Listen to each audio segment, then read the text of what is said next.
Should you pull for Velric? Honestly, probably not.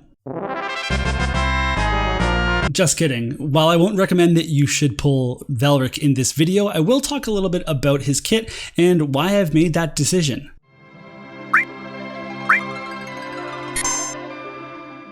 Velric is a 90 cost ice unit with the Nightblade main job. His sub-jobs are Pugilist and Soldier, and he can equip armor and helms.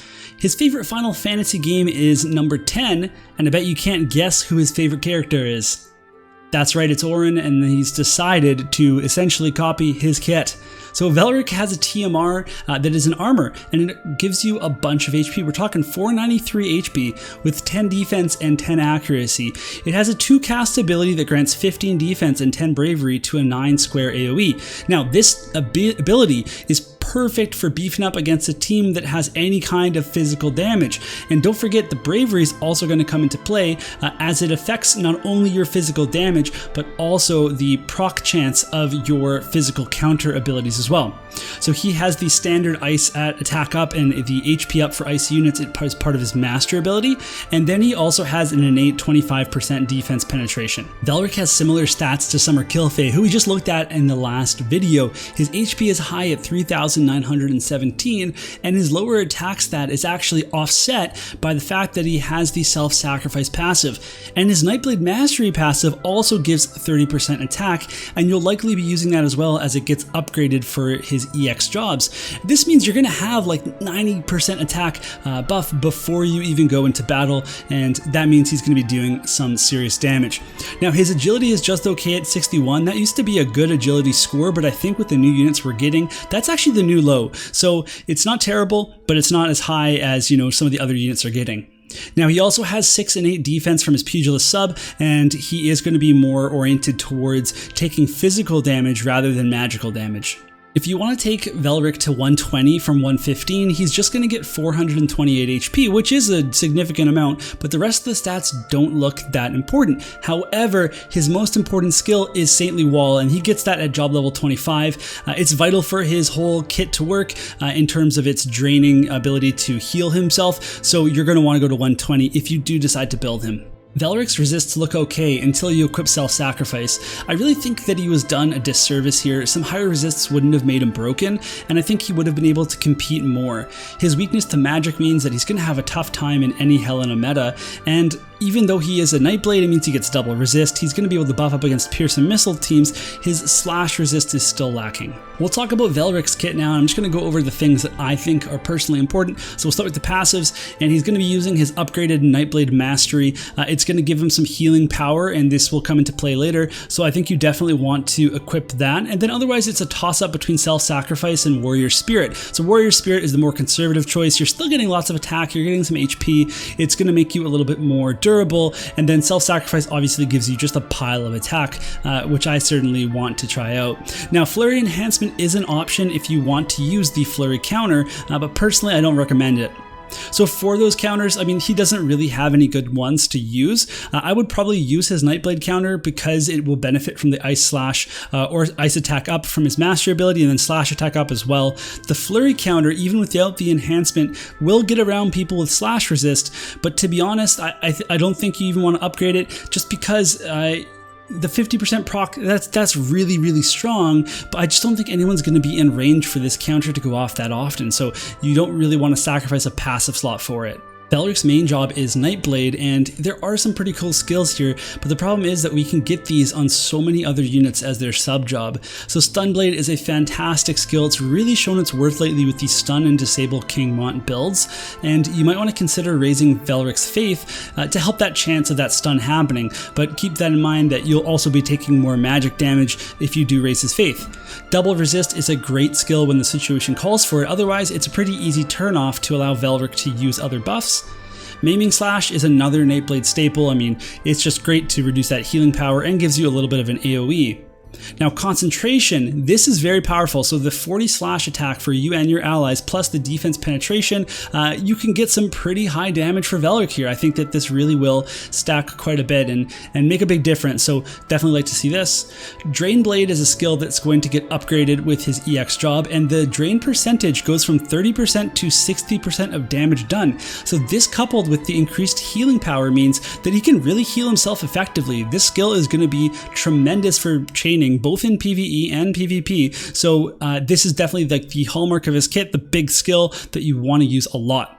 Now, if you go all the way to job level 25, you're also going to get Saintly Wall, which is our classic physical paladin barrier. However, this is losing a bit of its appeal these days because there's just so many more physical barrier breaks in the game, and there's going to be more as time goes on. So even so, against the right team, Saintly Wall can ensure that Velric won't die to any physical damage, even if he has self-sacrifice on, and then that's going to allow him to heal up with Drain Blade. So if this is a realistic scenario, that's another question altogether, but in the dream scenario for Velric, he's applying Saintly Wall, he's going into battle, taking hits, and then healing right back up, and he can take 3 hits with that Saintly Wall before it's gone. So there's definitely a lot of potential there. Let's talk sub skills next. For the Nightblade, there's not a lot going on here. Spinning Slash has a huge potency, but it's difficult to use. The AP Drain is also very nice for manual play, so don't sleep on that, but we don't really need to talk about it here. Pugilist is actually pretty interesting because Velric gets almost all of the best Pugilist skills. So Iron Body Stance is going to help his survivability, the Shifting Strike is going to get him into close range with enemies, and then Demon Purger paired with Velric's survivability and his healing potential can actually ramp up to a super high potency, and it has a height 2 range. So if Velric can get next to somebody that's 2 squares higher than them, he can actually still punch them with the Demon Purger. I've tested this obviously extensively with Raldor, and it really does come in handy to have that height 2 range, and it does become quite a powerful attack. So definitely something that I would want to try out with him. Now, Breathing Technique may have seemed unremarkable on other pugilists, but with Velric's healing power up, it's actually now a more viable skill. So while he might not use this often in auto content, he will use it at the start of a second guild battle, and that will allow him to heal some good HP. We can also look at the Soldier sub because there's some nice abilities here, because they all do damage to Velric, but then he can heal that back. So that's kind of a cool thing. So Hazard Form is a big attack buff for him if you want to go full offensive. And then Hazard Break is going to be a massive potency AoE that will allow Velric to hopefully, ideally, one-shot multiple units. And I really do think with that much of a potency, if he gets concentration with the 40 slash attack, he has all this attack buff, like, he could do a lot of damage. Remember, if you're having this ice team, you have Fenrir equipped for magic resist, you're getting 50% attack up as well. So definitely looking forward to seeing how much damage he can do with Hazard Break. Velric's Limit Burst is my favorite part of his kit. It's your typical 200% potency attack with the higher AP cost at 43, but it has a 40% defense penetration applied on the hit, and that means it can add up to 85% with all his other sources.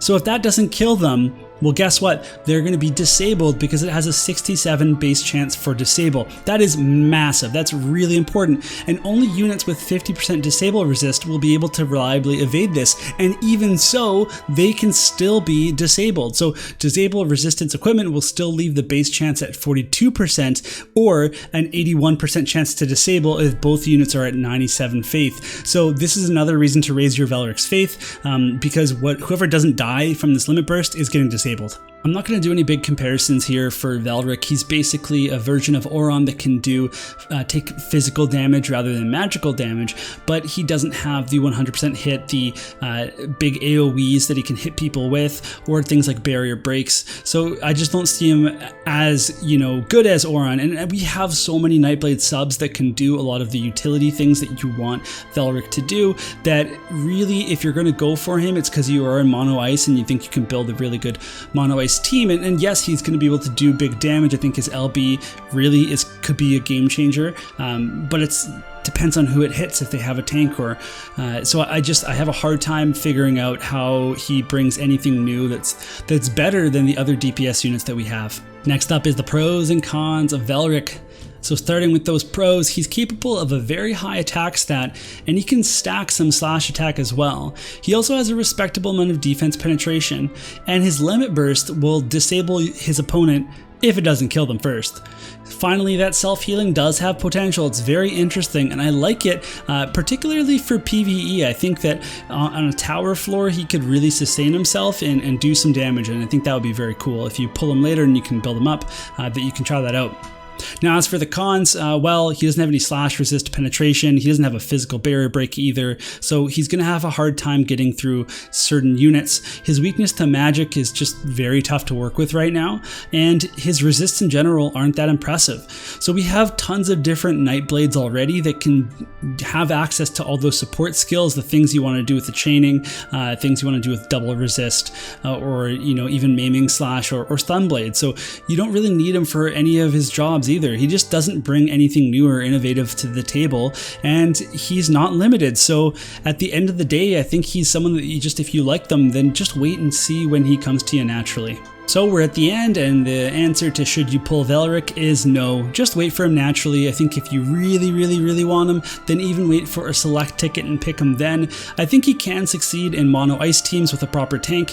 I think that he is going to be able to deal lots of damage, but just not any damage that we don't already have coming from other units. So at the end of the day, he's here to tempt you before FF7. So that's going to be it for this video, and I hope that it was useful to you. If it was, you can tell me in the comments or on Discord, and the link for my Discord is in the description for this video. Otherwise, you can subscribe to the channel for updates on new videos, and I'll see you in the next one.